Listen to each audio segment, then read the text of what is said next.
तो जमहूरियत के लिए ही वो बाला में आखिरी सांस तक गूंजती रही। उनके हामी और उनके मुखालिफ इस बात के मोतरफ थे कि वो एक इंतहाई जरूरतमंद और निडर सियासी कारकुन था। जब जनरल मुशर्रफ ने 99 में हुकूमत का तख्ता उल्टा तो यह सिपाही कराची में जमहूरियत का नंबरदार बनकर सड़कों पर आ गया, डटा रहा। बारह इसे डराने धमकाने की कोशिश की गई, लेकिन सेनेटर मुशाहिदुल्लाह खान ने हमेशा झुकने से इनकार कर दिया। सेनेट में आप उनकी तकारीर सुनते थे। सेनेट के चेयरमैन जनाब सादिक संजरानी उनकी जमात से नहीं थे और उनकी तकारीर जो उनके मुखालफिन के खिलाफ हुआ करती थी बड़ी चुपती तकारीर होती थी, लेकिन उसके बावजूद इसलिए उनका एहतराम करते थे कि इस सियासी कारकुन ने सारी उम्र जमहूरियत का अलम उठाए रखा और आमरीत के सामने डट कर खड़ा रहा। कई मुखालफिनों ने नीचा दिखाने की कोशिश की, खरीदने की कोशिश की गई, बारहा झुकाने की कोशिश की गई, लेकिन हमेशा मुशाहिदुल्लाह खान ने झुकने से इनकार कर दिया। आपने अक्सर टेलीविजन चैनल्स पर, आपने अक्सर पार्लियामेंट में उन्हें बात करते हुए सुना होगा। वफाकी वजीर बने तब भी उनकी आवाज़ ऐसे गूंजती थी कि पूरे मुल्क के अंदर वो जमहूरियत की एक ऐसी तवाना आवाज़ है जिसको न कभी दबाया जा सकता है न किसी उसको झुकाया जा सकता है। सारी उम्र एक नज़रिए पर कायम रहे और उसी नज़रिए के साथ जुड़े रहे। उस नज़रिए की खातिर उन्हें कुर्बानियाँ भी दी, उस नज़रिए की खातिर उन्हें मुश्किलात भी बर्दाश्त करना पड़ी, लेकिन अपनी पार्टी के वफादार भी रहे और सारी उम्र इसी नारे को इस मुल्क में आम करते रहे कि मुल्क में जमहूरियत और सिविलियन सुपरमेसी होनी चाहिए। आज उनके जाने के बाद उनकी बड़ी कमी महसूस होती है। एक ऐसा सियासी कारकुन चला गया जिसकी आवाज़ पार्लियामेंट में जब गूंजती थी तो पूरा पाकिस्तान सुनता था। वो एक सियासी कारकुन सिर्फ एक सियासी जमात का कारकुन नहीं था, मुल्क में आज़ादी इजहार का कायल था। आज़ादी इजहार भी ऐसी कि डंके की चोट पर अपनी बात वो कहने का आदी था। उनके शेर आप सुनते थे, जिस तरीके से उनको अशआर याद थे, सैकड़ों नहीं हज़ारों अशआर याद रखने वाला आदमी और इतने ज़हीन तरीके से उनको अदा करने वाला आदमी चला गया कि जिसकी कमी पूरी पार्लियामेंट में हमेशा से महसूस की जाती रहेगी। हमने जब भी उनको इंटरव्यू किया, उनसे बातचीत की, उनसे मुलाकात हुई, एक लंबा अरसा बतौर सियासी कारकुन और एक बतौर साफ़ी कारकुन के उनके साथ गुजरा, हमने उन्हें हमेशा इस लिहाज से पाया कि वो एक ही बात कहा करते थे कि वो अपनी सारी कोशिशें, अपनी सारी जद्दोजहद एक सियासी कारकुन के तौर पर गुजार देंगे और इस मुल्क के अंदर आमरीत के खिलाफ आवाज़ उठाते रहेंगे। उनके इंटरव्यूज़ भी आपने बारहा देखे, बड़ी दफ़ा उनको हमने अपने प्रोग्राम में मदऊ किया और जब भी बुलाया बड़ी मोहब्बत से हमेशा चले आते थे, खुलकर बात करते थे। अपनी पार्टी के खिलाफ बात हो, दीगर पार्टियों के खिलाफ बात हो, मुल्क में सिविलियन दस्ती की बात हो, हमेशा मुशाहिदुल्लाह खान ने बगैर किसी लगे लपटे अंदाज के हमेशा खुलकर बात की। आज का प्रोग्राम उनको खराज अकीदत पेश करने के साथ साथ, उनको याद करने के साथ साथ, क्योंकि एक ऐसा सियासी कारकुन चला गया जो शायद किसी सियासी जमात का मोहताज नहीं था। सारी सियासी जमातें मोतरफ हैं और सारी सियासी जमातें इस बात की मोतरफ हैं कि वो हमेशा से जमहूरियत की आवाज़ के लिए आगे बढ़ के अपना किरदार अदा करते रहे। आज के प्रोग्राम में हम उनके वो इंटरव्यूज़ के वो हिस्से आपको दिखाना चाहेंगे जो हमने बारहा उनको इंटरव्यूज़ किए, उनके साथ बातचीत की और मुख्तलिफ इश्यूज़ पर उनके साथ बातचीत की। मैं चाहता हूँ कि आज उनकी याद में आपके सामने के वो हिस्से रखे जाएँ जिसमें मुशाहिदुल्लाह खान साहब ने हमारे साथ बातचीत करते हुए, न्यूज़ के साथ बातचीत करते हुए मुल्क की सियासत पर, जमहूरियत पर और मुल्क की मसाइल पर जो खुलकर इज़हार ख्याल किया, वो आपके सामने आज पेश खिदमत है। इंटरव्यू के ये हिस्से आप देखेंगे और वो सारी नशिस्तें हमने कोशिश की है जो उनके साथ हुई हमारी, वो आपके सामने आज उसका एक निचोड़ पेश कर दिया जाए, जिससे आपको अंदाज़ा भी होगा कि वो किस कदर बहादुरी के साथ अपनी बात कहने के कायल थे। उनकी कमी हमेशा महसूस की जाती रहेगी। वो जैसे शायर ने कहा था कि जाने वाले तुझे रोएगा ज़माना बरसों, सियासी कारकुन ऐसे कारकुन को हमेशा याद करते रहेंगे। और आज़ादी इज़हार जो कि मीडिया की भी एक जिम्मेदारी है, मीडिया का काम भी है कि जुर्रत और बहादुरी के साथ अपनी आवाज़ हुक्मरान तक पहुँचाता रहे। मुशाहिदुल्लाह खान उसमें आवाज़ मिलाकर आगे पहुँचाने वालों में से एक अहम सियासी कारकुन थे। आपको दिखाते हैं इंटरव्यूज़ के वो हिस्से, उसके बाद आपको अंदाज़ा हो सकेगा कि वो किस हद तक जुर्रत और बहादुरी की एक मिसाल थे जो आज हम में नहीं रहे। मुशाहिदुल्लाह साहब, अगर आपका बयानिया समझा जाए, जो आपकी लीडरशिप या आप बार बार बयान करते हैं, उससे एक तासर उमूमी ये निकलता है कि आपको मियां नवाज शरीफ को सियासत से निकाला जाना, उसके लिए प्लानिंग की जा रही है, उनको सियासत से आउट करने की कोशिश की जा रही है। आखिर ऐसा है क्यों? क्या मियां नवाज शरीफ ही किसी इस्टेब्लिशमेंट के साथ नहीं चल सकते, किसी हुकूमत में नहीं चल सकते? कभी आपने ये भी सोचा कि आपकी गलतियां क्या हैं? हमारी गलती है। हमारी गलती ये है कि 2013 में जिस हालत में ये मुल्क मिला था, अगर नवाज शरीफ की जगह आसिफ जरदारी जैसा कोई और दोबारा आ जाता तो मुल्क बाकी ना रहता। नवाज शरीफ की गलती ये है कि ये मुल्क अंधेरों में डूबा हुआ था, लोड शेडिंग थी, उसने रोशनियों में तब्दील कर दिया। नवाज शरीफ ने 19,000 पे स्टॉक एक्सचेंज ली थी, उसको 53,000 पे पहुंचाया। यही गलती है ना उसकी। उसने मोटरवेज बना दी, उसने 56 अरब डॉलर इन वन गो वो लेके आया सी पैक की सूरत में, गवादर बना। दहशत गर्दी, मेरी बात सुने, 100 लोग कराची में मरते थे या नहीं मरते थे एक एक दिन में? दहशत गर्दी थी, वहाँ की जो इकोनॉमिक एक्टिविटीज थी वो खत्म हो चुकी थी, हर बिजनेसमैन को भत्ता देना पड़ता था। आज ये चीजें खत्म। लेकिन अगर मैं आपकी सारी चीजों को मान लूं तो फिर किसको क्या मसला है कि वो मियां नवाज शरीफ की सियासत को कबूल? हाँ, ये सवाल है। देखिए, मियां नवाज शरीफ जो है, मैं जाती तौर पे ये समझता हूँ कि नवाज शरीफ भेंट चढ़ा है उन कुव्वतों की कि जो कुव्वतें नहीं चाहती कि जो मौजूदा निज़ाम है दुनिया का वो तब्दील हो, वो तब्दील होने जा रहा है। उसमें चाइना का एक अपना रोल है, रूस का एक अपना रोल है। अमेरिका डिलीवर नहीं कर सका, बल्कि अमेरिका के गलत फैसलों की वजह से दुनिया में अमेरिका के ख़िलाफ़ नफ़रत बढ़ी है। अमेरिका की मुआशी पॉलिसियों की वजह से आधी दुनिया भूखी मर रही है, इसके बावजूद के वसाइल मौजूद है दुनिया में। तो अब एक दूसरा निज़ाम जो है, जो ओ बोर उसको आप कह लें, वो उसकी जगह ले रहा है। उसमें नवाज शरीफ का भी एक किरदार है। तो उन्होंने कहा सबसे पहले नवाज शरीफ को तो सज़ा दो, और सज़ा दिलवाने के लिए फिर बहुत सारे लोग हमारे फिर तो आपकी बात का मौक़िफ़ उससे ये निकला कि इंटरनेशनल एस्टैब्लिशमेंट नवाज शरीफ साहब को नहीं चाहती थी, उसका फिर हिस्सा तो आपकी लोकल एस्टैब्लिशमेंट और अदलिया भी बन गई।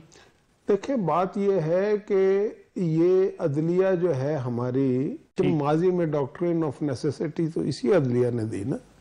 माजी में डिक्टेटरों को कॉन्स्टिट्यूशनल अमेंडमेंट्स की पावर इसी अदलिया ने दी ना। दुनिया में इस तरह की मिसाल है कोई मौजूद? क्या डॉक्टर नसीम हसन उन्होंने मरने से पहले ये नहीं कहा कि जो भुट्टो का फैसला था वो गलत था? कहा ना, ठीक है, इसी अदलिया ने कहा ना। तो अब आज जो ये फैसला किया, ये उन्हीं के दामाद बीच तो शामिल है ना इसमें। लेकिन यूसुफ रजा गिलानी सब जब निकल रहे थे आप इसी अदलिया के साथ थे। यूसुफ रजा गिलानी और इसमें हम आज भी अदलिया के साथ हैं, इसीलिए तो हमने अमल दरामद किया है। लेकिन यूसुफ रजा गिलानी साहब ने तो अदलिया के फैसले पे अमल दरामद करने से इनकार किया था ना। नवाज शरीफ ने तो नहीं किया, उसने तो 4 घंटे में अमल कर दिया। यूसुफ रजा गिलानी को कहा अदलिया ने कि लेटर लिखो स्विट्जरलैंड, उसने कहा मैं नहीं लिखता। वो तो इस वजह से गए ना। नवाज शरीफ को उन्होंने कहा जी तुम्हें हमने हटा दिया, उसने कहा जी ठीक है हटाओ, हट गया हूं। लेकिन मुशर्रफ साहब, नैब जब इन्हीं लोगों के खिलाफ हाथ डाल रही थी तो मियां नवाज शरीफ साहब भी बोल पड़े थे नैब के खिलाफ। नहीं, नैब के खिलाफ वो इसलिए कि यूनिवर्सिटी के बाइज्जत लोगों के घरों में जब टापे हैं ना लोग, तो उस पर बात की थी। इन लोगों के खिलाफ कोई नहीं वो बोले थे। लेकिन अगर नैब कार्रवाई करती है सबके खिलाफ, उसमें पीएमएल हो, पीपल्स पार्टी हो, सब लोगों के खिलाफ हो, तो पीएमएल को इस पर इतराज तो नहीं होना चाहिए? कोई इतराज नहीं, लेकिन चादर और चार दीवारी का तकद्दुस जो है उस पर बात तो कर सकते हैं ना। बात करने में क्या आ रहा है भाई कि अगर कोई शख्स किसी की दीवार को फलांग रहा है, चाहे वो नैब है या कुछ है, तो उससे कहा तो जा सकता है ना कि आप ये कानूनी तरीके से करें। कानून जो एहतसाब करने वाले अगर वो गैर कानूनी तरीके से कोई काम करेंगे और उनको अगर ये तवज्जो दिला दी जाए, तवज्जो दिलाओ नोटिस, उसमें क्या आ रहा है? चलिए, ब्रेक पे जाने से पहले एक तबसरा मुख्तार सा आपका इस पे भी मैं सुन लूं। पीपल्स पार्टी पे करप्शन के इल्जामात जब आपके वो साथ होते हैं तब नहीं लगाते, जब आपसे वो आपके खिलाफ हो जाते हैं तब आप लगाना शुरू कर देते हैं। हमने कब नहीं, मतलब कि हमें तो देखे ना, पीपल पार्टी और आसिफ जरदारी ये वो चीजें या लोग हैं कि जिन पे आप इल्जाम लगाने की जरूरत ही नहीं। सारी दुनिया को पता, इनका नाम आता है तो साथ ही करप्शन सामने। मतलब कुर्रा अर्स के सबसे बड़े करप्ट लोग यही है, सारी दुनिया को पता है। अब क्या रोज रोज नाम लेना शुरू कर दें? सारी दुनिया को पता। वो गए थे 10,000 मज़ामीन छप गए यूरोप के अंदर। निसार अली खान साहब बोले थे तो मियां नवाज शरीफ साहब ने चुप करा दिया था। किसके खिलाफ बोले थे? जब वो खुर्शीद साहब की बात कर रहे थे, जब वो एतजाज हसन की बात कर रहे थे। नहीं, एतजाज हसन की क्या बात कर रहे थे? एतजाज हसन पे तो कोई नहीं चुप कराया। मैं खुद रोज बोलता था सेनेट के अंदर, मुझे तो कभी किसी ने नहीं चुप कराया। लेकिन मियां नवाज शरीफ साहब सियासत से आउट होते हैं, मरियम नवाज सियासत में मौजूद नहीं रहती, मुस्लिम लीग नवाज की सियासत का मुस्तकबिल क्या रहेगा? बात यह है कि नवाज शरीफ सियासत से किसी की ख्वाहिश पे तो अलहदा नहीं हो सकता ना।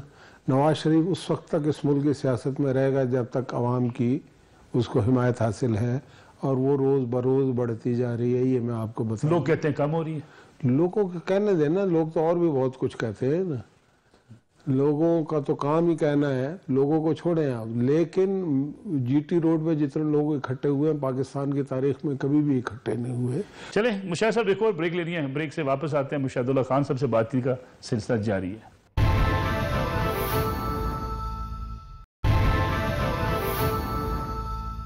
पूरा में एक बार फिर खुशामदीद। खान साहब कहते हैं मैं पीछा नहीं छोड़ूंगा, शहबाज साहब को, नवाज शरीफ साहब को जेल पहुंचा कर दम लूंगा। दोनों जेल होते हैं तो फिर क्या होगी सियासत? खान साहब की सियासत सिर्फ यही है ना, रिएक्शनरी सियासत है ना। इसका मतलब उनका कोई मंशूर नहीं है, उनका कोई नजरिया नहीं है। उनका नजरिया सिर्फ यह है कि नवाज शरीफ को जेल में डालना है।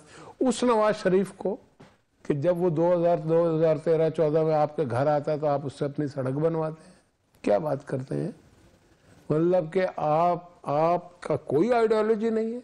ये कोई आइडियोलॉजी आपको लोगों ने इसलिए वोट दिया था कि आप नवाज शरीफ को जेल में डालें, या आपको लोगों ने इसलिए वोट दिया था कि आप इस मुल्क के निज़ाम को बेहतर करें, आप इस मुल्क में जो अवाम पिसे हुए अवाम है उनके आंसुओं को पूछें और उनके मसाइल को हल करने की कोशिश करें, या नवाज शरीफ और शहबाज शरीफ को जेल में डालने के लिए दिए थे वोट? वो कहते हैं मेरा एजेंडा करप्शन का खात्मा है और करप्शन के खात्मे के लिए इन लोगों का जेल में जाना जरूरी है। तो जहांगीर तरीन तो लेक्चरर था ना कुछ अरसा पहले, उसके पास जो कई 100 अरब रुपए हैं अपने घर से, charity bugles at your home, वहां से शुरू होती है ना चैरिटी। तो पहले जहांगीर तरीन को पकड़े ना, और जो भानुमती का कुंभा उनके इर्द गिर्द, खुद वो जितने बड़े करप्ट हैं, उनकी ऑफशोर कंपनी है, वो आज तक हिसाब नहीं दे सके, वो पार्टी का फंड खा गए, वो सदक़े और खैरात के पैसे खा गए शौकत खानम के नाम पे।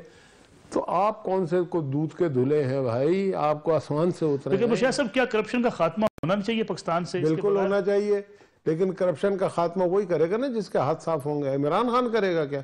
इमरान खान तो दुनिया में कोई ऐसी करप्शन नहीं है किसी भी किस्म की जो उसके अंदर मौजूद नहीं है। वो कहां से करेगा?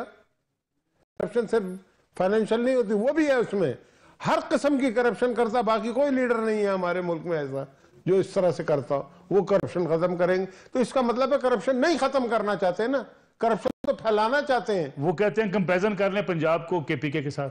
कर ले केपीके के साथ। मुझे बताएं कितनी मेट्रो बसेस बनाई हैं, कितनी यूनिवर्सिटियां बनाई हैं, कितने स्कूल बनाए। बात क्या करते हैं जो 5 साल पहले करते थे कि जी हमने शौकत खानम बनाया। भाई तुमने लेडी रेडिंग क्यों नहीं बनाया? लेडी रेडिंग के हालात क्यों नहीं ठीक किए? तुमने कितनी सड़कें बनाई हैं, कितनी ट्रेनें चलाई हैं, कितने, मतलब कि तुमने ये कहा था कि जनाब हम पानी से बिजली बनाएंगे, 1 मेगावाट नहीं आप बना सके। बातें करते हैं आप। लेकिन ये तो सारी हुकूमतों का मसला रहा है जी। आप आज भी वज़ीर ने कहा कि हमने बिजली बनाई और बिजली रेंटल पावर पर तनकीद भी की। रेंटल पावर से महंगी बिजली दे रहे हैं आज आप। कहाँ से महंगी दे रहे हैं? किसने कह दिया आपको महंगी दे रहे हैं? अगर आप और दूसरी बात यह है कि 70 साल में इतने मेगावाट किसी ने नहीं बनाए जितने इस 4 साल में नवाज शरीफ की क़यादत में बने। आप ये बात क्यों नहीं करते? और 30% हमारी जो एनर्जी है ना इस वक्त, वो मतलब कि क्लियर एनर्जी है, जो गैस पे बन रही है, जो मतलब कि फॉसल फ्यूल पे नहीं बन रही। लोड शेडिंग तो सर्दियों की खत्म से वजह से खत्म नहीं हुई, गर्मी आएंगी फिर मसला होगा। मेरे भाई, जब हमारी हुकूमत आई थी ना, तो यहाँ जिस जगह आप बैठे यहाँ रोशनी नहीं थी, यहाँ पे बिजली नहीं होती थी। हमसे 2-3 बातें कही जाती थी पिछले इलेक्शन से पहले। एक दहशतगर्दी खत्म कर दो, एक बिजली ले आओ और मईशत को ठीक कर दो। क्या हमने तीनों काम ठीक किए या नहीं किए? आज लोड शेडिंग है? किधर है लोड शेडिंग? मुझे बताए। ये जहां पे मिनिस्टर इनक्लेव है, जहां पे डिप्लोमेटिक इनक्लेव है, यहाँ पे बिजली नहीं थी। यहाँ पे जब सुबह माएँ उठती थी ना, चूल्हे जलाती थी अपने बच्चे जो स्कूल जाने वाले, उनके नाश्ते के लिए, तो चूल्हे में गैस नहीं होती थी। आपको याद होगा कि मीलों लंबी लाइनें लगती थी पेट्रोल पंपों पे, मोटरसाइकिलों और गाड़ियों की। आपको याद होगा कि हर दूसरे दिन इंडस्ट्रियां एहतजाज करती थी कि ना बिजली है ना गैस है। हमने 100% 24 घंटे बिजली गैस दी है, ये थोड़े से वक्फे में। और हमने यहाँ से गैस का इशू ही खत्म कर दिया, बिजली का खत्म कर दिया है, लोड शेडिंग का खत्म कर दिया है। लेकिन फिर मुशाहिद साहब, सारी सियासी जमातें आपके खिलाफ हैं। पीपल्स पार्टी आपके खिलाफ मैदान में आ गई, मुस्लिम लीग कायद आज़म खिलाफ है, अवामी तहरीक आपके खिलाफ है, मजहबी उलमा आपके खिलाफ, कोई बचा है जो इस वक्त पार्लियामेंट में आपके खिलाफ होना चाहिए ना मेरे भाई, इसलिए कि जो काम हम करते हैं ये तो उसके उलट करते हैं। देखो ना, इन्होंने ये कहा कि जनाब ये जंगला बस है, ठीक है, अब वो जंगला बस आप तो लाहौर के रहने वाले हैं ना, ठीक, उससे लोग इस्तेफादा रोजाना हासिल करते हैं ना, लाखों लोग। ऑरेंज ट्रेन को रुकवा दिया, दुनिया में कोई ऐसे नहीं होता कि अदालत में जाके खड़े हो के भाई मुफादे आमा के ये सारे वो। अच्छा, पहले कहा कि जनाब मैं ये जो है ये कमीशन खाने के लिए मैं नहीं बनने दूंगा कभी पेशावर में। अब पेशावर में मोटरवे बना, वो मेट्रो बना रहे हैं, और इनके एक बंदे ने ये कहा जी मैं 8 अरब में बनाऊंगा, 57 अरब में बना रहे हैं, और हमने को 29-30 अरब में बनाई है, और हमारे किलोमीटर ज्यादा है। इन बातों को कोई नहीं देखता। ओरिएंट ट्रेन फैसले पे आप खुश, पनामा फैसले पे आप नाराज अदालतों से? ओरिएंट ट्रेन फैसले पे आप खुश हैं, पनामा पे आप नाराज हैं अदालतों से? नहीं तो पनामा का तो फैसला ही नहीं हुआ ना भाई, वो तो अकामा का हुआ है ना। पनामा पे कर लेते हैं ना। ये कहते कि नवाज शरीफ तुमने मेट्रो में, तुमने फलाने मंसूबे में ये कमीशन खाई है, ये किकबैक खाया है, ये सबूत है। नहीं थे ना, इसलिए कि 1 रुपए की करप्शन नहीं हुई, ना कोई वजीर पकड़ा गया, ना कोई ब्यूरोक्रेट पकड़ा गया। जो कुछ सिंध में हुआ, जो कुछ केपीके में 3 साल से एहतसाब का इदारा बंद है, ये एहतसाब करेंगे। तो आप जरा देखें मजाक क्या है कौम के साथ कि जी मैं करप्शन खत्म करूंगा, लेकिन केपीके में एहतसाब का इदारा बंद इसलिए किया हुआ है कि आपके चीफ मिनिस्टर जो है वो इन्वॉल्व है करप्शन में, आप उसको इसलिए प्रोटेक्ट करना चाहते हैं कि वो आपको माल कमा के देते। इस्लामाबाद में धरना था, कुछ लोग यहाँ भी मारे गए थे, ना हुकूमत जिक्र करती है ना पुलिस की जमातें जिक्र करती हैं। मैं यही तो देखे ना, असल सवाल ये है कि जरदारी साहब को आज उन 10 आदमियों का बड़ा गम है कि जी वो बेचारे कत्ल हो गए, हुए वो शहीद हुए हैं, हमें भी उसका अफसोस है, हर एक को होना चाहिए। लेकिन जरदारी साहब को वो जो 259 लोग बल्दिया की फैक्ट्री में जलाया गया था जिन्हें जिंदा, उनका अफसोस नहीं है। उन्हें 12 मई में जो लोग जले थे उनका अफसोस नहीं है। लाल शहबाज कलंदर के मज़ार पे जिन लोगों के टुकड़े 2-2 किलोमीटर दूर नाले से मिले, इनकी हुकूमत थी ना, उसका अफसोस नहीं है। हुकूमत मुशर्रफ की हो किसी की भी हो, मुझे बताएं जब बेनज़ीर को कत्ल करने से पहले कारसाज में उनके दर्जनों लोग मर गए वहां पे, उसका उन्होंने क्या किया? उसमें कोई तहरीक चलाई है या नहीं चलाई? यहाँ पे बेनज़ीर मर गई, उसका मुकदमा इन्होंने नहीं लड़ा, अयान अली का लड़ते रहे ये मुकदमा। आज उन्हें ताहिरुल कादरी के साथ मिलके कि जिसने जमहूरियत खो दी है, उसके साथ मिलके जमहूरियत को बचाने चले। इसका मतलब है ये जमहूरियत के खिलाफ साजिश हो रही है, क्योंकि जिस बंदे को आपने लीडर बनाया हुआ है उसने तो जमहूरियत की खबर बनाई है। पंजाब में कोई तीसरा अलायंस बन रहा है जिसमें पैट भी होगी, पीपल्स पार्टी भी होगी, चौधरी बरदरान भी होंगे। पैट, पीपल पार्टी पंजाब में तो अब नहीं है ना भाई, ठीक है। सिंध की इंटीरियर में तो है वो अभी भी। खाफ लीग जो है वो तो मतलब के खाफ लीग कागजों में जरूर है, वैसे तो नहीं है। तो फिर वो अगर साद रफीक ने या जिसने भी कहा कि सिफर जमा वजीर आजम ने, तो सिफरे ही है ना ये सारे, तो सिफरे क्या कर लेंगे? पहले क्या कर लिया इन्होंने? और ये वो लोग हैं, देखें, ये इस्टेब्लिशमेंट को, ये अदालतों को उकसाते हैं, ये फौज को कहते हैं जी हम फौज के साथ हैं, हम अदालतों के साथ हैं। भाई तुम्हें किसने कहा तुम उनके साथ हो? ये पता क्यों कहते हैं कि भाई हम नवाज शरीफ का मुकाबला नहीं कर सकते, आप करें, हम आपके साथ हैं। असल बात ये है भाई, नवाज शरीफ का मुकाबला सियासत के मैदान में करो। तुम अदालत के पीछे छुपते हो, फौज की बातें करते हो। फौज हमारी नहीं है, अदालत हमारी नहीं है, तुम्हारी कहां से आ गई अदालत? जब हम अदालत की यानी कि आज़ादी की तहरीक चला रहे थे तो काफ लीग तो हमारे खिलाफ थी उस वक्त, ताहिरुल कादरी भी खिलाफ था, ये तो अदलिया के खिलाफ खड़े हुए थे, ये आज बातें करते हैं। लेकिन मुशाहिदुल्लाह साहब ठीक है, फौज आपके साथ है, लेकिन एक तासर तो है ना, एस्टेब्लिशमेंट से आपकी हमेशा लड़ाई रही। आप जैसे पॉलिटिकल वर्कर को एस्टेब्लिशमेंट के कहने पे वजारत से निकालना पड़ा, परवेज शी साहब निकले, लंबी फहरिस्त है, मैं उसको गिनवाना नहीं चाहता। तो ये लड़ाई तो आपकी एस्टेब्लिशमेंट के साथ है। हमारी लड़ाई एस्टेब्लिशमेंट के साथ है, ये एस्टेब्लिशमेंट की हर एक सिविलियन हुकूमत के साथ होती है। इस पे भी बहस होनी चाहिए, इसको किसी फोरम के ऊपर ना, यहाँ पे ये फैसला नहीं होगा कि हम लड़ते हैं या एस्टेब्लिशमेंट लड़ती है। इसका फैसला किसी फोरम पे हो जाना चाहिए कि कौन लड़ता है, वो क्या वाक़यात थे और इसकी जिम्मेदारी। अगर कोई फोरम जेन्युइनली ये तय कर देगा हम, तो हम इसको मान लेंगे, और अगर अदरवाइज होगा तो उन्हें भी मानना चाहिए। तो आप नहीं समझते कि मियां नवाज शरीफ साहब की ही लड़ाई क्यों होती है, जरदारी साहब की तो नहीं होती, बाकी लोगों की नहीं होती, जरदार चौधरी बरादरान की नहीं होती, बड़े आराम से अपनी हुकूमत बात पूरी यह है कि जरदारी साहब कहते हैं मैं ईंट से ईंट बजा दूंगा। ये किसकी ईंट से ईंट बजा रहे थे? लड़ाई थी तो बजा रहे थे। 1947 से मैं पूछूंगा।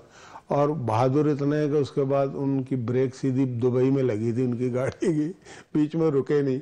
और 1.5 साल बाद जब वो आए तो फिर जिनकी ईंट से ईंट बजानी थी ना, उन्होंने उसने ईंटों पे खड़ा कर दिया। आपने देखा सजा के तौर पे ईंटों पे खड़ा कर देते, ईंट नीचे से हिलती है ना, जैसे ही बंदा हिलता है तो ये हिलना शुरू हो जाता है। तो ऐसी बहादुरी की मिसालें तो आपके पास भी है ना। आपके कुछ लोग भी, शहबाज शरीफ साहब भी कह रहे हैं, निसार अली खान साहब भी कह रहे हैं कि बहादुरी दिखाने की जरूरत नहीं है, कंप्रोमाइज करें। नहीं, बात ये नहीं है। देखिए इसमें और उसमें फर्क है।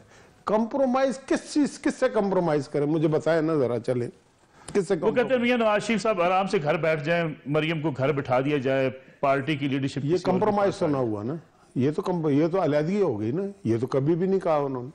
कंप्रोमाइज क्या होता है? कोई ऐसा पैगाम मुस्लिम लीग नवाज को कभी मिला कि मियां नवाज शरीफ सियासत से माइनस हो जाएं, तो मुस्लिम लीग नून के साथ चला जा सकता है? जो है, अगर अवाम उन्हें प्लस करने पे तुले हुए हैं तो कोई माइनस कैसे कर सकता है उन्हें?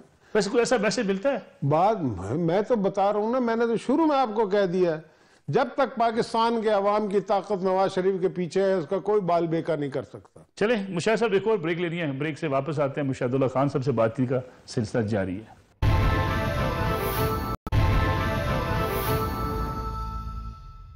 पुरा में एक बार फिर खुशामदीद बात हो रही है सेनेटर मुशाहिदुल्लाह खान साहब की और उनके साथ होने वाली नशिस्तों की। एक और नशिस्त में जो उनसे बातें हुई, जो उनके इंटरव्यूज़ में हमने उनसे पूछे मुख्तलिफ सवालात, वो आपकी पेश खिदमत है, ज़रा सुनिएगा। तो मुशाहिदुल्लाह खान साहब आज हम में तो नहीं है, लेकिन उनकी बातें आज भी रोज़े रोशन की तरह यहाँ हैं। मुशाहिदुल्लाह साहब, बहुत शुक्रिया, आपने प्रोग्राम में ज्वाइन किया। गिरफ्तारी हुई पीपल्स पार्टी की, अब लगता है दोनों एक ही कश्ती के सवार हो गए हैं। आपको लगता है कि ये एहतजाज पार्लियामेंट से बाहर निकल के सड़कों पर भी आ सकता है? और क्योंकि कुछ रोज़ ही कबल अपोजिशन चैम्बर में अपोजिशन जमातों ने इस बात को तय किया कि अब एहतजाज सड़कों पर भी होगा। जी, बिस्मिल्लाह रहमान रहीम। देखें, आपने कहा कि एक ही कश्ती के सवार हैं, एक ही कश्ती के सारे ही सवार हैं। ये जो हुकूमत में बैठे हुए हैं ना, इन्हें भी नहीं समझ में आ रहा कि ये किस कश्ती में बैठे हैं, किश्ती में, और उसी में सुराग कर रहे हैं। ये कल को इन्हें पता लगेगा, इसलिए कि वो है ना, लगेगी आग तो आएंगे घर कई जद में, यहाँ पे सिर्फ हमारा मकान थोड़ी है। तो जब हमारे मकान में आग लगी थी ना, तो उस वक्त लोग अपने अपने ज़र्फ़ के तहत रद्द अमल दे रहे थे। मैं किसी का नाम नहीं लेना चाहता, वरना अगर उस वक्त ज़र्फ़ का मुजाहरा किया जाता और फोर्स ही किया जाता कि ये क्या किया जा रहा है, इसलिए कि नवाज शरीफ या शहबाज शरीफ, अब तो अदालतें कह रही है ना, उनके खिलाफ कोई केस नहीं थे। अदालत ने, हाई कोर्ट ने कहा ना कि आपके कुछ और ही मकासद लगते हैं। नवाज का सर कौन झुकाना चाहता था? किसके सामने सर झुकाना था मुशाहिद साहब? जो इस हुकूमत को जिन्होंने लाके बिठाया, एस्टेब्लिशमेंट की मैं बात कर रहा हूँ, वो चाह रहे थे ना झुकाना, नहीं झुके। बहुत इसके अलावा झुकाना क्यों चाहते थे? बड़ी लंबी बहस होती है। मैं बताता हूँ, सिर्फ मुल्क की बात नहीं है, इंटरनेशनल एस्टेब्लिशमेंट है।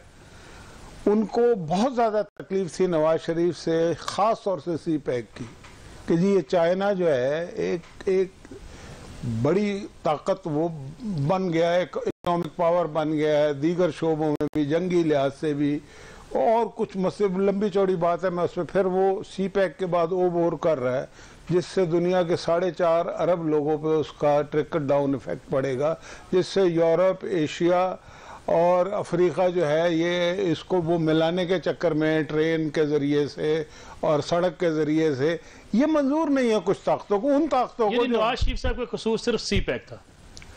देखिए, सी पे देखिए, एक इंटरनेशनल जो गेम है, ग्रेट गेम, वो मुस्तकिल चलती रहती है। वो गेम क्या होती है कि कभी ताकत दुनिया की किसी एक मुल्क के पास होती है, फिर वो 80-90 साल 100 साल बाद खिसक सरकना शुरू होती है, फिर दूसरी तरफ चली जाती है। अगर आप अपनी ताकत में इस्तेमाल करें और लोगों को इंसाफ फराहम करें तो वो ताकत आपके हाथ में तादेर रहती है, लेकिन अगर अपनी ताकत के यूनिट्स को तेज़ी से इस्तेमाल करें और दुनिया को इंसाफ फराहम ना करें और दुनिया को रोज़गार ना दें, दुनिया को भूखा मारेंगे, तो ताकत शिफ्टे की वही मुकाम आ चुका है कि आज आधी दुनिया भूखी मर रही है, वसाइल पूरे मौजूद हैं दुनिया में, उनकी यानी कि मुसावी तकसीम मौजूद नहीं है।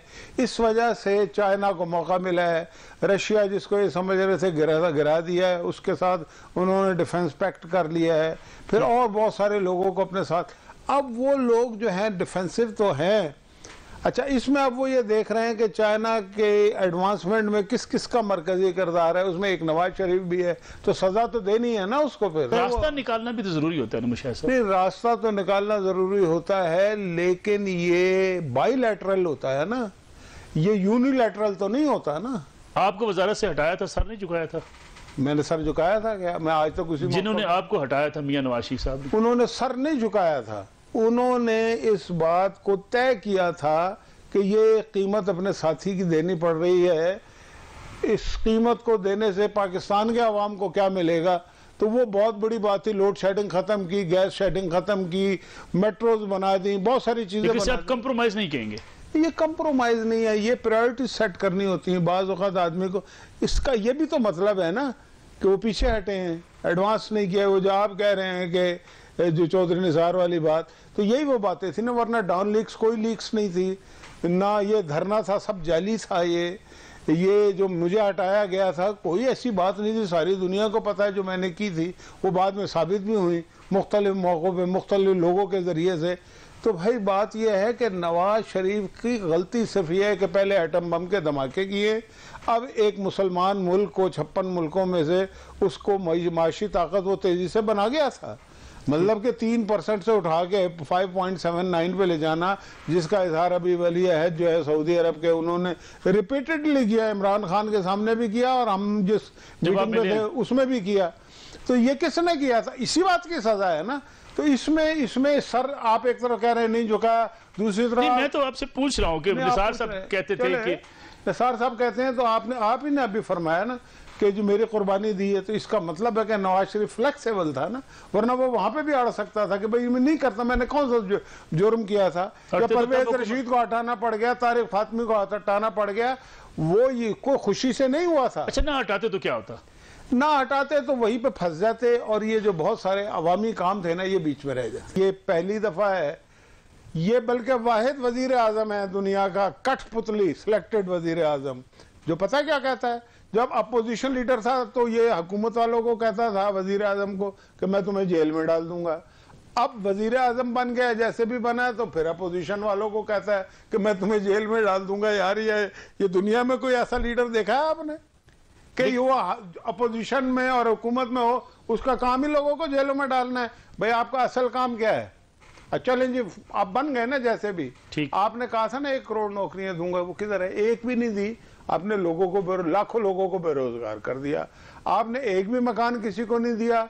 आपने जिनकी रजिस्ट्रियां मौजूद थी लीजों की 1952 की, उससे भी पहले की, उसको आपने खत्म कर दिया। लेकिन बनी गाला इर्रेगुलर है आज तक, वहां बोलते नहीं है। अलीमा खान की बात करो, बोलते ही नहीं, जवाब ही नहीं देते। तो ले जाना मुशाहिद साहब, अब कोर्ट में आप ले जाएं। जी कोर्ट में आप, अभी तो हम खुद कोर्ट में है ना, हम जेलों में, हम कहां से ले जाए? ये मैं तो ये कह रहा हूँ, वो तो देखे जेलों से निकलने की खबरें भी मियां साहब खुद दे रहे हैं कि जल्दी बाहर आ जाऊंगा। वो जाहिर है जिंदगी भर तो अंदर जेलों में नहीं रहना ना, झूठे केसों में। झूठ ही होता है ना। उन्होंने बाहर तो आना ही है, लेकिन लोगों को तो तस्कीन हो गई है ना पिछले 2-2.5 साल से। उनकी अपनी वाइफ जो 48 साल से उनकी रफाकत थी, उसकी तीमारदारी नहीं करने दी ना। अपनी बेटी मजाक नहीं होता, ये अपनी बेटी को सामने रख के देखें, उसका हाथ पकड़ के वो जेल में चला गया, वो इतना बहादुर आदमी है। वो बेटी भी बहादुर है, उसके भाई को जेल में डाल दिया। इन लोगों ने खिदमत की है। किसने खिदमत की है इस मुल्क में इनके अलावा? मुझे बता दें। शहदुल्ला खान साहब, मुराद सही साहब की बात आती है, फवाद सब का जिक्र आता है, आप सीख पा होते हैं, सेनेट में भी ऐसा ही होता है? मैं सीख पा वगैरह नहीं होता ना, सेनेट में भी। हमेशा ये वो लोग हैं, बहुत सारे आपने देखा होगा, बचपन में भी, स्कूलों में भी देखा होगा, कुछ लोगों को आदत होता पंगा लेने की, उसके बाद वो जूते भी खाते हैं और बेमजा नहीं होते। ये वही कैटेगरी है। मतलब आप एक ऐसी बात शुरू कर देते हैं, मसलन वो जो सेनेट में, मैंने तो कुछ नहीं हुआ था, हुआ क्या था, इन्होंने कौमी असम्बली में सब कुछ चोर डाकू कहा, पहले पीपल पार्टी को कहा, किस किस को कहा, फिर सबको कहा, फिर मेरा भी नाम लिया था, और सारा झूठ बोला था, जो मैंने साबित किया इन राइटिंग। स्टैंडिंग कमेटी की तरफ से लिख के भेजा PIA को कि ये सही कह रहा है या गलत कह रहा है। उन्होंने कहा गलत कह रहा है, तो अब झूठ, अब इन्हें शर्मिंदा होना चाहिए ना। लेकिन वो है ना कि कितने शीरी हैं तेरे लब के रकीब, गालियां खा के बेमजा ना हुआ, ये बड़े। लेकिन वो भी उन्होंने इल्जाम जो लगाया था कि आपने घर पे भी कब्जा किया हुआ है, घर खाली नहीं कर रहे। बिल्कुल। अब देखिए ये भी बहुत बड़ा सफेद झूठ है। देखिए मैं यही कहता हूं कि इंफॉर्मेशन सेक्रेटरी हैं आप, गोवेल्स हैं आप, हिटलर के इंफॉर्मेशन मिनिस्टर हैं या पाकिस्तान के हैं? झूठ बोलते हुए शर्म आनी चाहिए। मिनिस्टर एनक्लेव, मिनिस्टर हाउस नहीं एनक्लेव में मैं रहता हूं। अब सुन लेना, ये अच्छा किया आपने छेड़ी बात। मैं मिनिस्टर एनक्लेव में रहता हूं, एक घर में जो फ्लैट है वहां पे 6 फ्लैट है ना, एक बिल्डिंग है जिसमें 6 अपार्टमेंट हैं। उसमें रजा रब्बानी साहब भी रहते हैं, उसमें मैं भी रहता हूं, एक हासिल बजंजो के नाम है, एक अनवारुल हक काकड़ जो हैं, जो इनके वो बाप पार्टी के हैं, वो अब कुछ जब बने तो उसके बाद से वो रह रहे हैं। बाकी भी एक परवेज खटक के पास है, वो खुद नहीं रहता, उसके पास है एक और, उसमें शायद ये खुद अब आ रहे हैं, पहले इशरत हुसैन था। अच्छा बात ये है कि वो हाउसिंग मिनिस्ट्री के अंडर में है। हमारी जब हुकूमत थी ना तो 5 साल फहमीदा मिर्जा वहाँ पे रहती रही है और सेनेटर सहर कामरान रहती रही है, ठीक है। हमने किसी को छेड़ा भी नहीं, इसलिए कि वहाँ पे किराया भी देना पड़ता है 1,10,000 या 6,000 कोई ऐसा घर का किराया। जी ये कह रहे हैं ना कब्जा करना। कैबिनेट के अंदर देखे ना क्यों नहीं ये रोजगार दे पा रहे, ठीक, क्यों नहीं मकान दे पा रहे। कैबिनेट में ये बड़ी देर तक डिस्कशन हुई है कि इनसे मकान खाली कराना है। पहले इसने कहा, आपने देखा होगा, इसने शहजाद अकबर और इसने प्रेस कॉन्फ्रेंस में कि आपके खिलाफ नैब इंक्वायरी कर रही है, FIA इंक्वायरी कर रही है। सेनेट में कहा, वो किधर है इंक्वायरी है? मैंने कहा करो भाई। ठीक है, यही तो आपसे लोग गिला करते हैं कि आपने करप्ट लोगों के खिलाफ कार्रवाई क्यों नहीं की। नहीं, करप्ट लोगों के खिलाफ हम इसके मिजाज नहीं है ना। ये इंडिपेंडेंट अदारों ने करनी है, ये अदलिया ने करनी है, ये इंस्टीट्यूशन ने ना आपने नैब के कानून बदले। नाब के कानून ना बदलना वो एक अलग बात है, लेकिन इसका ये मतलब नहीं है कि हमने नहीं किया। इन लोगों को करना चाहिए था, रोका तो नहीं ना किसी को। समरी वज़ीर के टेबल पर पड़ी रही, मियां नवाज शरीफ उसी कानून का शिकार हो गई, कोताही है। और देखें जी, कानून का शिकार ना होते अगर कॉन्स्पिरेसी ना होती तो, ये तो कॉन्स्पिरेसी के तहत हुए ना। मैं आपको बात बता दूं, नैब ना भी होता ना, कोई ना कोई और तरीका निकाल लिया जाता। नवाज शरीफ के साथ होना यही था, इसलिए कि ये केस है, उसने करप्शन, देखें करप्शन वो करता है, सुने, जो करप्शन वो आदमी, करप्शन करने वाला आदमी कभी मुल्क के लिए कोई काम नहीं करता। नाज़रीन, ये आज का प्रोग्राम था। सेनेटर मुर्शिदुल्लाह खान के इंटरव्यूज़ के हिस्से आपने देखे जिसमें मुल्क की सियासत पर हमने उनसे बातचीत की। सच्ची बात तो ये है कि आज का प्रोग्राम उन्हीं के नाम था, इसलिए कि ऐसे सियासी कारकुन अगर सियासी जमातों में मौजूद रहेंगे, ऐसे सियासी कारकुन अगर मुल्क के अंदर, मुल्क में पार्लियामेंट की बालादस्ती और जमहूरियत की तसलसल के लिए अपना किरदार अदा करते रहेंगे, तभी पाकिस्तान में एक मजबूत जमहूरियत हम देख सकेंगे, जिसके नतीजे में भारत अवाम की हुक्मरानी होगी, और अवाम की हुक्मरानी जब होगी तभी आम आदमी के मसाइल हल हो सकते हैं। इंशाअल्लाह कल आपकी खिदमत में दोबारा हाजिर होंगे। इजाज़त दीजिए, अल्लाह हाफिज़।